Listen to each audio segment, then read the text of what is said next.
અહેમદાબાદ મિત્ર ન્યૂઝની ટોપ 10 ખબરોમાં આપનું હાર્દિક સ્વાગત છે. અમદાવાદની ખ્યાતિ હોસ્પિટલ કાંડ બાદ રાજ્ય સરકાર એક્શનમાં. રાજ્યની 7 હોસ્પિટલને બ્લેકલિસ્ટ કરી દેવાઈ તો સાથે 4 સ્પેશિયાલિસ્ટ ડોક્ટરને પણ સસ્પેન્ડ કરી દેવાયા. પીએમજેવાય યોજનામાંથી ખ્યાતિ સહિત 7 હોસ્પિટલોને સસ્પેન્ડ કરી દેવામાં આવી છે, જેમાં અમદાવાદની 3, સુરત, વડોદરા અને રાજકોટની 1 તથા ગીર સોમનાથની 1 હોસ્પિટલનો સમાવેશ થાય છે. 7 હોસ્પિટલની સાથે સાથે 4 સ્પેશિયાલિસ્ટ ડોક્ટરોને પણ સસ્પેન્ડ કરવામાં આવે છે, જેમાં ડોક્ટર પ્રશાંત વજીરાણી, ડોક્ટર હિરેન મશરૂર, ડોક્ટર કેતન કાલરિયા અને ડોક્ટર મિહિર શાહ છે. કેન્દ્રીય ગૃહમંત્રી આજે ગુજરાતના પ્રવાસે. રક્ષાશક્તિ યુનિવર્સિટી ખાતે અખિલ ભારતીય પોલીસ વિજ્ઞાન સંમેલનમાં અમિત શાહે જણાવ્યું હતું કે વર્ષોથી 3 ક્ષેત્રો બહુ ડિસ્ટર્બ માનવામાં આવતા હતા.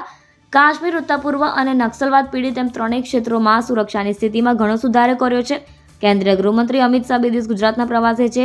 18 નવેમ્બરે સાંજે અમિત શાહ અમદાવાદ એરપોર્ટ પહોંચ્યા હતા, જ્યાંથી તેઓ 8:30 વાગે સીએમ ભૂપેન્દ્ર પટેલના ઘાટોડે વિધાનસભાના સ્નેહ મિલન કાર્યક્રમમાં હાજરી આપવા પહોંચ્યા હતા. કાકાની હત્યા કરવા ભત્રીજાએ 25 લાખની સોપારી આપી. અમદાવાદ શહેર પોલીસ કમિશનરે આ હત્યા કેસમાં પ્રેસ કોન્ફરન્સ કરી હતી, જેમાં જણાવાયું કે મૃતક બદામજી છમનાજી મોદીના ભત્રીજા અશોકે સોપારી આપી હતી.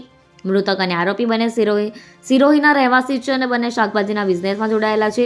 આરોપી ભત્રીજાના પિતાની 1 વર્ષ પહેલા હત્યા થઈ હતી અને તેને શંકા હતી કે પિતાની હત્યામાં મૃતકનો પુત્ર સામેલ છે. તેમજ 2.5 કરોડની 40 વીઘા જમીનનો વિવાદ કોર્ટમાં ચાલી રહ્યો છે. એને લઈને ભત્રીજા અશોકે મૃતક બદામજી મોદીની હત્યાની અનુ રાજપૂત નામના વ્યક્તિને 25 લાખ રૂપિયાની સોપારી આપી હતી.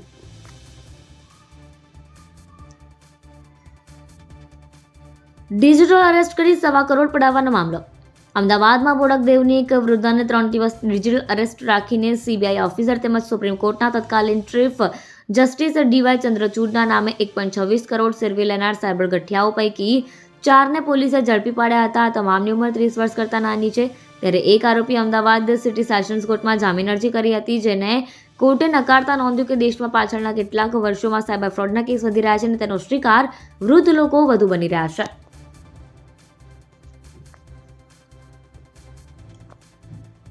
ગેરકાયદેસર પાર્કિંગ દંડ ફટકાર્યા. કાર્યવાહી દરમિયાન 45 વાહનોને લોક મારી કુલ ₹21,500 વસૂલ કરવામાં દંડ આવ્યો. તેમજ તમામ વાહન ચાલકોને જાહેર રસ્તા પર વાહન પાર્ક ન કરવા સૂચના કરેલ છે. તેમજ સંબંધિત બિલ્ડિંગમાં સૂચિત કરેલ પાર્કિંગની જગ્યામાં જ વાહનો પાર્ક કરવા સમજાવવામાં આવ્યા.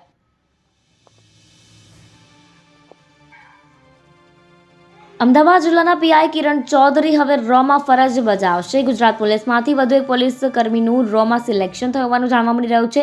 અમદાવાદ જિલ્લા પોલીસમાં ફરજ બજાવતા પોલીસ ઇન્સ્પેક્ટર કિરણ ચૌધરીનું સિલેક્શન કેન્દ્રીય એજન્સી રોમાં થતાં હવે પોલીસ ઇન્સ્પેક્ટર કક્ષાના અધિકારી રોમાં ફરજ બજાવશે.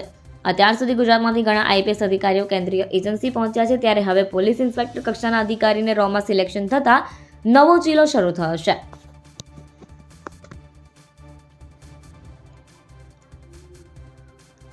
મેટ્રો કોર્ટે નકલી લવાદ મોરિસના 3 દિવસના રિમાન્ડ મંજૂર કર્યા.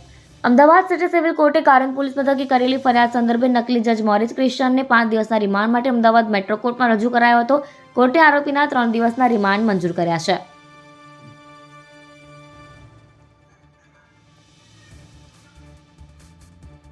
બાલાજી રેસિડેન્સી નવા નરોડા ખાતે સ્નેહ મિલન સમારોહ યોજાયો.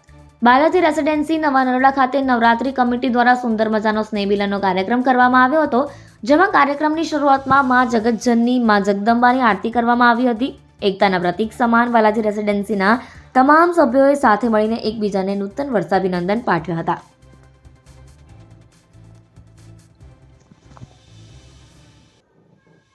લોરેન્સ બિશ્નોઈને લઈને રાજ શેખાવતનું વિવાદાસ્પદ નિવેદન. તાજેતરમાં મહારાષ્ટ્રના એનસીપીના નેતા બાબા સિદ્દીકીની ગોળી મારીને લોરેન્સ ગેંગે હત્યા કરાવી હતી. બાબા સિદ્દીકીના હત્યાના થોડા દિવસ બાદ સલમાન ખાનને જાનથી મારી નાખવાની ધમકી મુંબઈ ટ્રાફિક કંટ્રોલ રૂમને વોટ્સઅપ મેસેજથી મોકલી. ત્યારે લોરેન્સ બિશ્નોઈને લઈને વધુ એકવાર રાજપૂત કરણી સેનાના રાષ્ટ્રીય અધ્યક્ષ રાજ શેખાવતે વિવાદિત નિવેદન આપ્યું છે. વલસાડ આવેલા રાજ શેખાવતે જણાવ્યું કે લોરેન્સ કાયર છે એટલે જામીન અરજી નથી મૂકતો. જે દિવસે જેલમાંથી બહાર આવ્યો એ દિવસે અમારા રાજપૂત યોદ્ધાઓ એને ઠાર કરી દેશે.